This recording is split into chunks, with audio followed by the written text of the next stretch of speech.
What is going on, everybody, and welcome to my tutorial video where I'm going to be showing you how to properly rotate Tetris pieces using the super rotation system. So the basic idea of the super rotation system is that for every Tetris piece, one of the little tiles of that is going to be kind of assigned the centerpiece, and all the pieces are going to rotate around that one centerpiece. Also with the super rotation system, there are a series of offset tests that will be ran to see a proper location that a piece can be rotated into. I'll explain this in a little bit more detail in just a moment here, but the basic idea of it is if a piece tries to rotate and it can't because it will go out of bounds or overlap with another piece, the piece will try and offset itself to a proper location that's not occupied by any other pieces, and it is on the Tetris board. And this is a really cool and powerful system to use, and you can do lots of cool high-level Tetris tricks with this, such as rotating pieces into things that you might not otherwise be able to do with just kind of a basic rotation setup. Of course, I didn't come up with all this on my own. I found most of this on a website called harddrop.com, which really goes into detail of the whole super rotation system.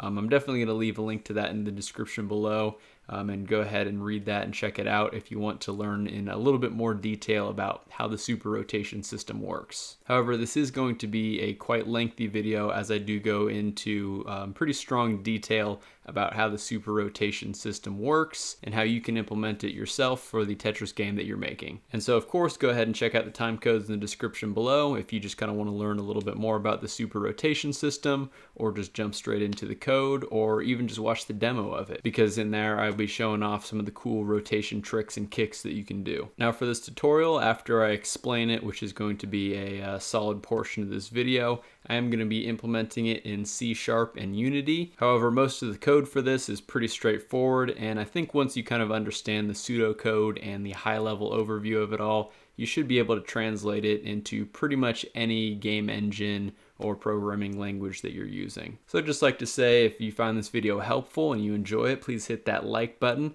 Also, feel free to subscribe to the channel if you haven't done so already for lots more awesome tutorials like this one and some really cool independent video game development related content. Of course, if you have any questions for me or need any clarification on something like that, feel free to drop it down in the comments section below. And with all that being said, let's jump right into the tutorial.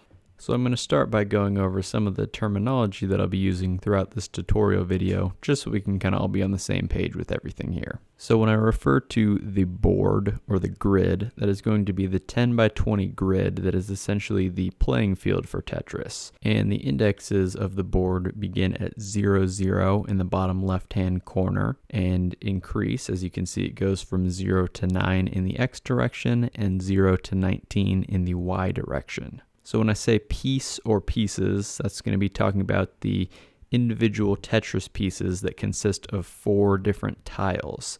And that's another term that I'll be using as tiles. So as you can see in the image, these are the 7 different variations of Tetris pieces that we have. All Tetris pieces consist of 4 different tiles, and you'll notice that each piece has one of the tiles marked with a red X. And that red X is going to be the tile that the piece is going to rotate around. And so these rotations around that center tile work pretty well for the most part, except you'll see for the I and the O pieces towards the bottom, that piece isn't necessarily in the center just due to the way that they're shaped.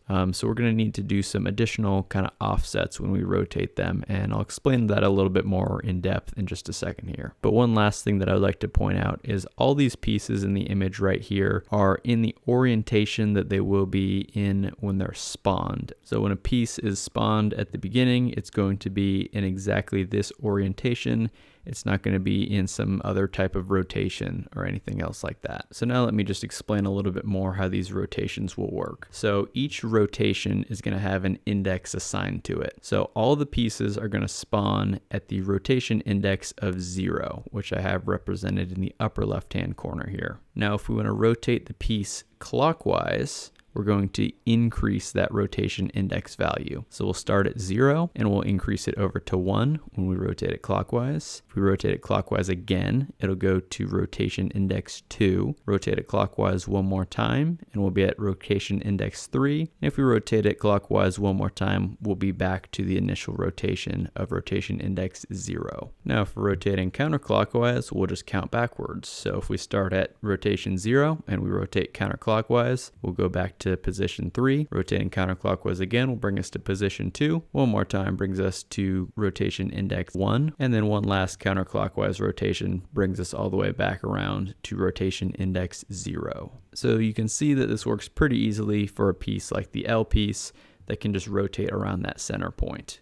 Now things get a little bit more tricky when we're rotating things like the O and the I piece. So here I have the O piece, and again it's going to spawn at the position 0 rotation. And similarly, when we rotate it clockwise, it's going to increase the value. So from 0 to 1 to 2 to 3 and back to 0. And going counterclockwise, it'll go from 0 to 3 to 2 to 1 back to 0. However, if you're familiar with the game of Tetris, you know that if you try to rotate the O piece, it basically just stays in the same spot. So as you can see here, when we rotate it around one of the tiles, it kind of wobbles around. So when we go from 0 to 1, you can see that the square basically moves down. And when you go from 1 to 2, it's going to move the piece over to the side. So again, we don't necessarily want this to happen. So after we rotate the piece, we're going to need to offset the piece in a certain direction. So when we rotate from position 0 to position 1, we're going to need to offset it upwards to compensate for that drop that it did during the rotation. Now, because there are 4 different rotation positions, and at any given position, there are 2 other positions we can rotate to, we multiply 4 times 2 and we get the value of 8. So that means there are 8 different offset cases that we have to account for when rotating these pieces. Luckily, someone much smarter than me figured out that you can assign a value to each one of these positions. So when you're rotating a piece, you can subtract the value that is assigned to the position that you're rotating to from the value that is assigned to the position that you're rotating from. So here's the offset data for the O piece. So you'll see that position 0 has a value assigned of 0, 0, and position 1 has a value assigned of 0, -1. So when we're rotating from position 0 to position 1,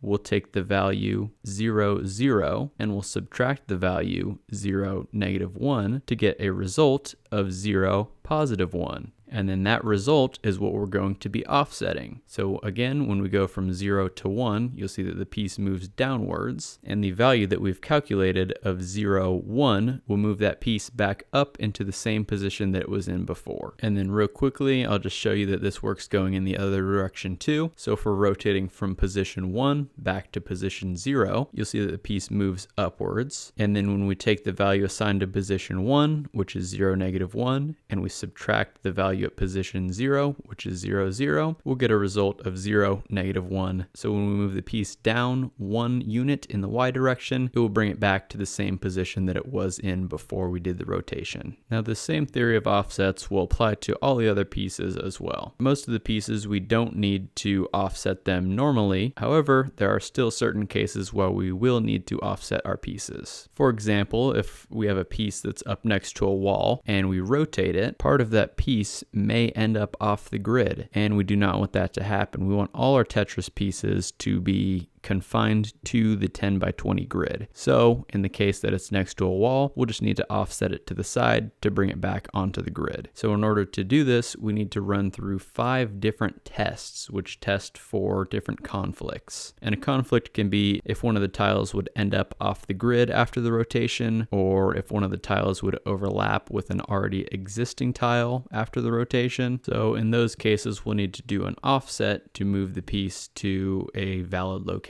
And so with this, you can do a lot of really cool things like spinning pieces into tight spaces, and I'll be showing some of those kind of useful offsets in just a little bit here. So as you can see, the J, L, S, T, and Z pieces are all going to have the same offset data as you see here, and you'll notice that for offset 1, which is essentially the first test, all the values are set to 0, 0, and that's because no further offset is required if there's no conflicts just doing a regular rotation. If that rotation rotation fails, it'll move to offset 2. It'll try and offset it in a particular direction. If that fails, it'll move to offset 3, and so on. And then if it fails all the tests, including offset 5, then the rotation is not possible. And in that case, the piece will not rotate and it will just stay as it was before the rotation occurred.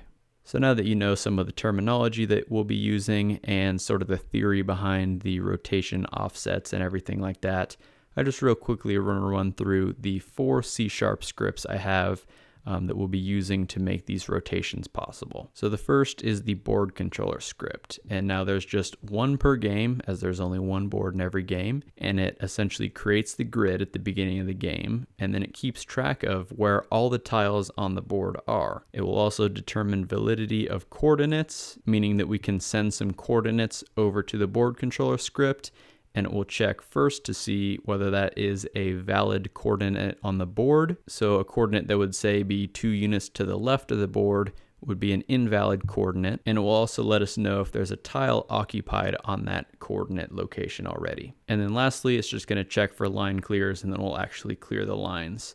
So those are basic functions of Tetris. When you fill a line from left to right completely full of blocks, that line will clear out and you'll score points. Next, we'll go over to the PiecesController, and so there's only one PiecesController per game, and this takes care of spawning the pieces, and then it handles player input.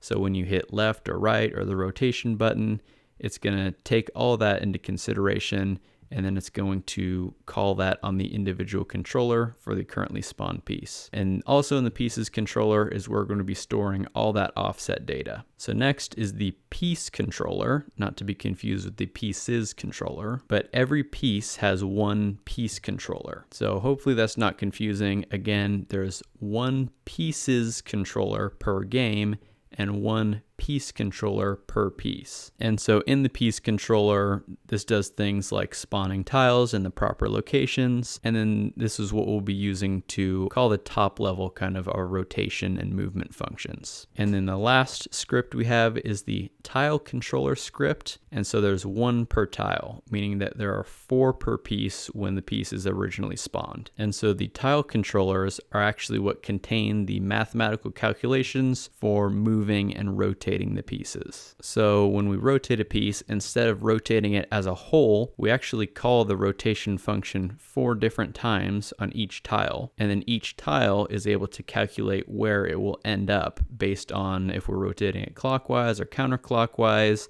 and then if there are any offsets that need to take place. So real quickly, I'd just like to go through some pseudocode just to kind of familiarize yourselves with the algorithm overall. And then once you have an understanding of that, we're going to actually go into the code to see how this is implemented. So the first thing is our player is going to press one of the buttons for rotation. And as I said before, the PiecesController is what handles the player input for our game, and that of course is detected in the update function of the PiecesController script. So for clockwise rotations, I have it programmed so you can either press the X button or the space bar, and for counterclockwise rotations, you'll press the Z key. And then from there, the currently active PieceController, which is the current piece that is spawned in the game and is the one that is controlled by the player, we're going to call the rotate piece function on that. And we're going to pass in a Boolean for if we're rotating counterclockwise or clockwise. And we're going to pass in another Boolean for if we should perform the offset operations after the rotation. So normally this is going to be set to true, but there is one instance where we have it set to false, and I'll explain why we do that when I get to there. So in the rotate piece function, the first thing we're going to do is calculate a new rotation index. So if we're going clockwise,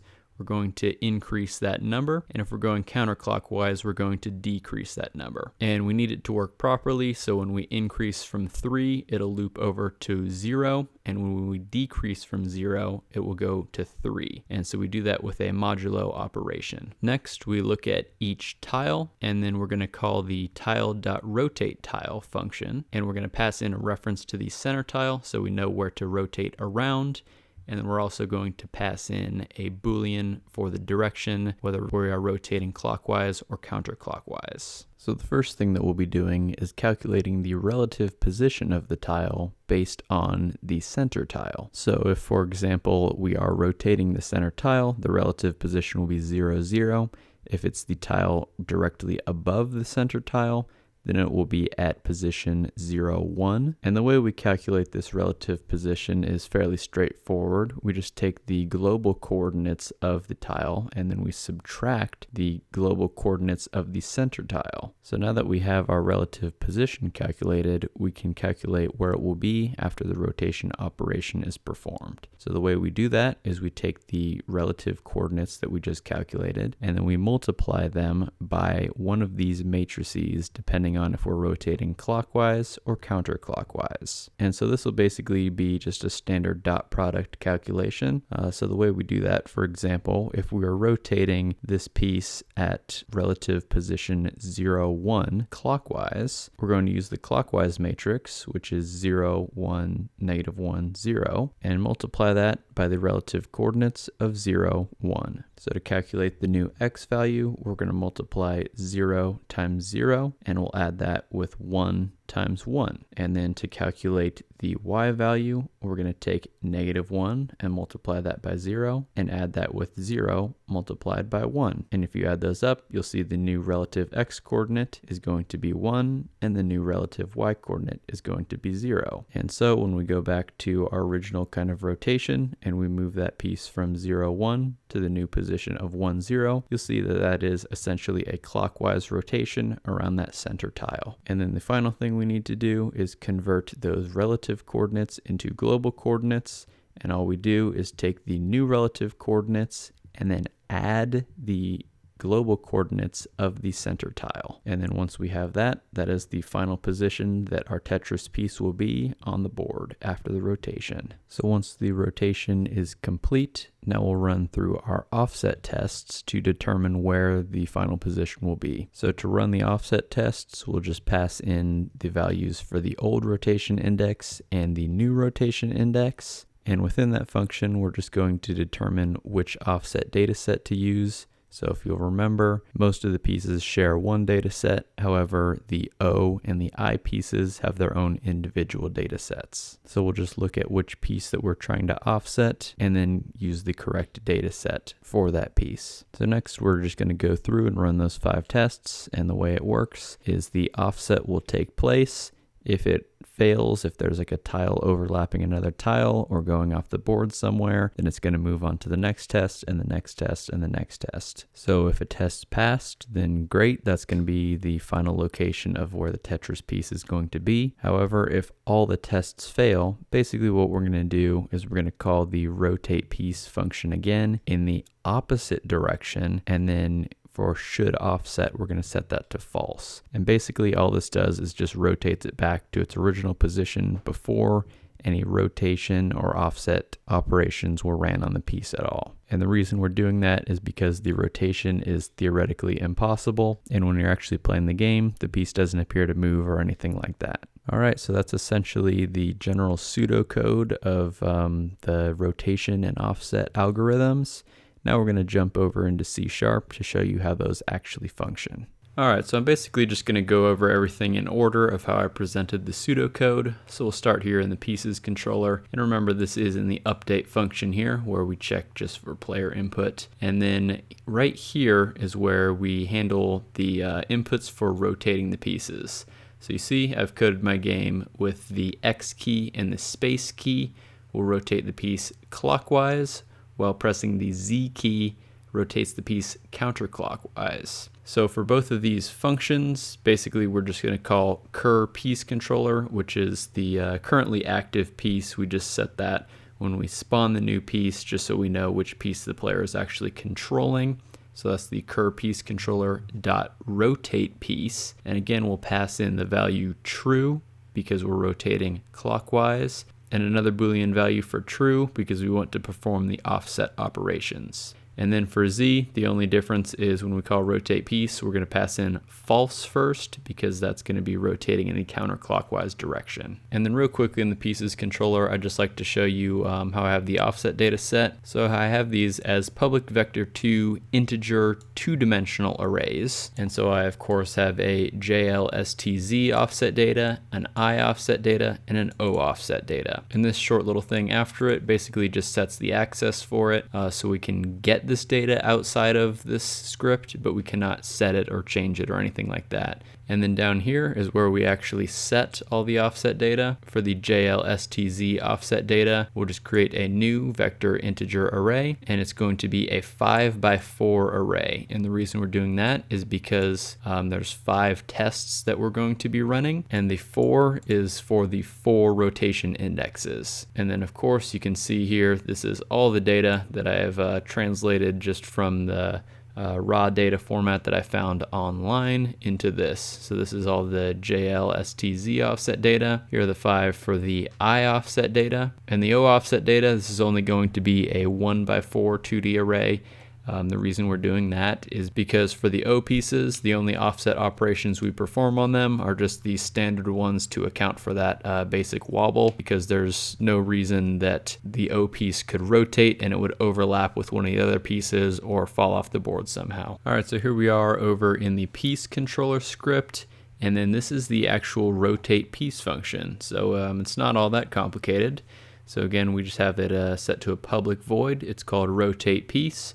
Again, takes in a bool for clockwise and a bool for should offset. So first we're going to create a new integer variable called old rotation index, and we're going to set that to the current rotation index. Now we need to calculate the rotation index for whichever direction that we're spinning. So we use this little operation here, and basically all that does is it increases the index by 1 or decreases the index by 1, depending on if we're rotating clockwise or counterclockwise. Next, we're going to call a custom modulo function, passing in the rotation index and the value of 4. And I can show you this modulo function. It's just right under it. This is something that I found online, and it's basically just a better working modulo function, because this works for both positive and negative numbers. So you can just go ahead and copy this if you're following along. Again, it's just a pretty simple operation so that we can correctly loop our index values from 0 to 1 to 2 to 3 back to 0, and then going the other way from 0 to 3 to 2 to 1 and back to 0. So the next thing we're going to do is just a simple for loop. So we're going to start at index of 0 and just go up until tiles.length, which is going to be 4 because there are 4 tiles per piece. Of course, just increase the index on each operation. And then we're going to go into our tile array, which is just the array that stores all the tile controllers that are currently attached to this piece controller. And we're going to call the rotate tile function, and we're going to pass in the coordinates of the center tile, which is the first tile in the array. So it's tile at index of 0 dot coordinates. And we're going to pass in our Boolean for if we're rotating clockwise or counterclockwise. Now here I am over in the TileController script, and I'm going to show off the rotate tile function. Again, this is where kind of all the math takes place. So this is, kind of really the actual rotation operation being calculated here. Of course, it's a public void function called rotate tile, and it takes in a vector2 integer for the origin position. Again, this is basically just that center tile that all the other tiles will be rotating around, and then a Boolean for rotating clockwise or counterclockwise. So when we rotate the tile, we're going to make a vector2 integer for the relative position, and we're going to set that equal to coordinates, which is the current coordinates, minus the coordinates of the origin position. So again, that gives us the position relative to the origin position. Next, we're going to make a vector2 integer array called rotation matrix, and this is basically where we just select the correct rotation matrix based on whether we're rotating clockwise or counterclockwise. So if we're rotating clockwise, we're going to be using this matrix, and this is where that first column, the top element is going to be 0 and the bottom element is going to be 1. And then over in the second column, the top element is going to be a positive 1 and the bottom element will be a 0. And if we're rotating counterclockwise, we're just going to kind of flip around a couple numbers here. And in the first column, we're going to have 0 on top and positive 1 on the bottom. And in the second column, we're going to have negative 1 on top and 0 on the bottom. And then here is just where we calculate the new x position. So we're going to take rotation matrix at position 0.x, which is going to be the top left element of our rotation matrix, and multiply that by the relative position's x coordinate, and we're going to add that to the top element of the second column multiplied by the relative position dot y. And then for the y position, we're basically just going to do something similar, except this time we're going to be using the bottom elements of the rotation matrix, multiplying those by both the elements of the relative position and then adding them together. So then once we have the new x position and new y position, we can create a vector2 int for new position, just passing in the x position and y position. And then just to convert this back to global coordinates, we'll take the new position and do a plus equals with the origin position, and then that will be our final position. So we can just call the update position function with passing in new position. And that basically just tells the game that, hey, this tile is now at this new position. So once that function returns for the first tile, it's going to run through the second, third, and fourth tiles, and then the piece has been successfully rotated. Next, we're going to check if the should offset variable is set to false. If it is, we're just going to return out of this function because we don't need to do the offset operations. Now here is where we actually perform the offset operations. So I just have this function called offset, and we're going to be passing in the old rotation index and the new rotation index. Now here's the offset function. It's a little bit longer, but we'll just kind of go through everything line by line here. So of course it takes in an integer for the old rotation index and an integer for the new rotation index. We're going to set up a couple vector2 ints for the offset value 1, offset value 2, and the end offset. We're going to have a vector2 integer 2D array for the current offset data. So first things first, we're just going to use the correct offset data set. So first we'll just check if it's a piece type O, so that's just the square piece. So we'll set that cur offset data value to be the O offset data. If it's not, we'll check to see if it's the I piece. So we'll set the cur offset data to I offset data in that case. Otherwise, if it's just one of the normal pieces, we'll set cur offset data to equal the JLSTZ offset data. Here we'll just initialize the end offset to 0, 0. We'll create a little helper variable called movePossible, and we'll set that to false. So this for loop is where we actually run through all 5 of the tests. So first we're going to start at test index of 0, and we're going to be running this while test index is less than 5, and of course be increasing that 1 increment at a time. So for offset value 1, we're going to take a look at our cur offset data table, and we're going to be looking at the test index. So if we're running the first test, this is going to be getting the value from the first test. And for the first offset value, we're going to be using the old rotation index. And then for the second value, again, we're going to be looking in the current offset data table, also using the same test index. However, this time we're going to be using the new rotation index. So offset value 1 is the offset data that we'll be looking at for the initial rotation index. And then the offset value 2 is the data for the new rotation index. So here we'll just set the end offset data to be offset value 1 minus offset value 2. So we'll check to see if we can move the piece by the end offset amount. If we can, we'll set that movePossible variable to true, and we'll just break out of that for loop because we don't need to run any more tests because we have a successful test. So you'll see that if we fail a test, of course, we'll just move to the next one and the next one and the next one. However, if we fail all the tests, this movePossible variable is still going to be set to false from up here. So we're just going to check on that movePossible variable. If the move is possible, we're actually going to go ahead and move the piece by that end offset.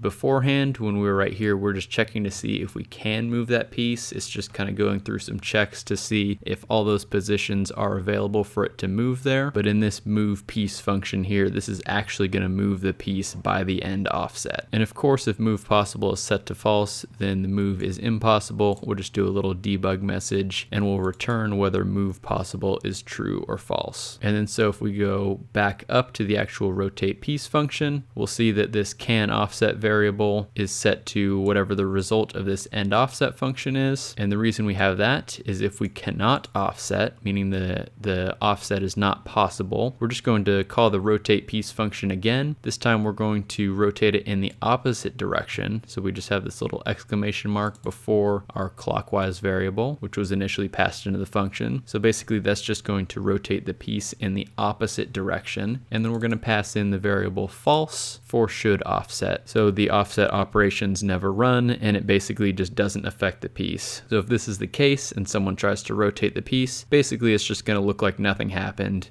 even though kind of under the hood it's still trying to rotate that piece and running through the checks and everything like that. The player will never know that that happened because that all happens just during one frame. So now I know that was a lot of code, and I really hope I didn't lose you guys anywhere. Of course, you can ask me any questions down in the comments section below, but now let's just have a little bit of fun, and I can kind of show you why some of these offsets are useful. Just kind of give you a quick little demonstration of my Tetris setup.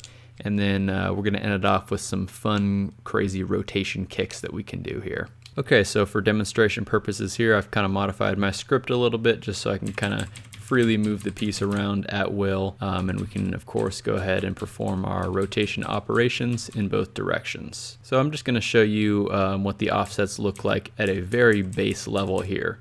So, of course, you'll see that if we have the piece in the vertical position, and we want to rotate it counterclockwise, we can just push the Z key like this, and you'll see that it rotates counterclockwise.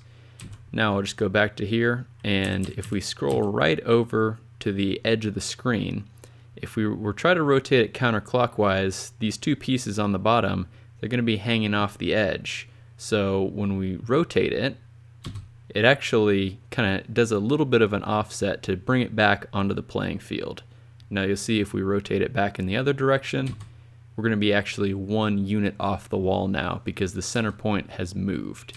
So again, if we're just right up here and we rotate it counterclockwise, it's going to kick us off the wall just a little bit here. And then we can kind of rotate freely off the wall there. So now the next is the square piece. And you can just kind of take my word on this, but I am pressing the rotation key over and over and over again, even though you can't tell that anything is happening. And basically what's happening under the hood is it's rotating the piece and then it's offsetting it back to essentially its original location, so you can't tell that anything has happened at all.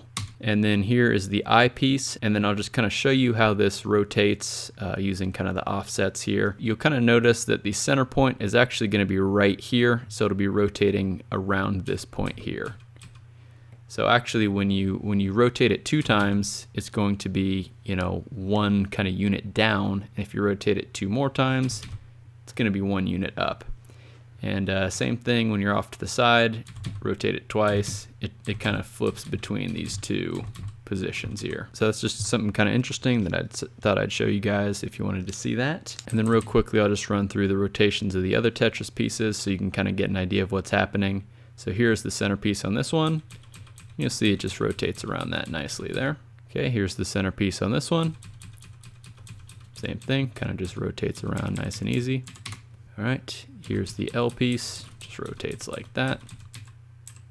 I've already showed this one off, but you can see it again here. And then lastly, here's the T piece, and it just rotates around nicely like that. Okay, so now we're going to get into kind of some of the fun stuff here. So this is where the actual kicks can start to get useful. So I've kind of set up this little scenario that you may find yourself into if you're playing Tetris. Now, if you're a very high-level Tetris player, you may know this trick, but basically, we'll just say the piece is falling, and then it gets to right into here. Now, the first thing that we're going to need to do is we're going to slide it right into that corner there, and now we're going to perform a clockwise rotation on it. So normally, if we did a clockwise rotation, this, of course, is the centerpiece here. So this piece over to the left, this would move up top, and that piece is fine. There's nothing sitting there. And then these 2 pieces along the bottom, however, these would rotate to be right here. And unfortunately, that doesn't work. However, because we have these rotation offsets in place, when I press the button to rotate it clockwise, boom, the piece actually falls down into this position down here.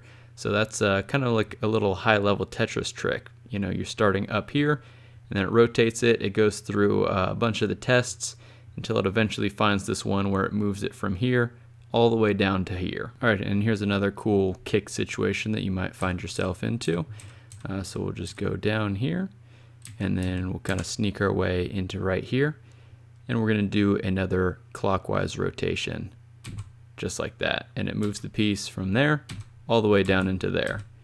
And you can see when I'm rotating back and forth between these 2 positions, all the offset values are being calculated correctly so it can fit the piece snugly right into there. All right, and then this is going to be just the last rotation kick that I'm going to show to you right now. Fairly useful one if you just kind of have these two L pieces like this and you have that space cut out for the S. And the last thing you need is just kind of one piece hanging over there.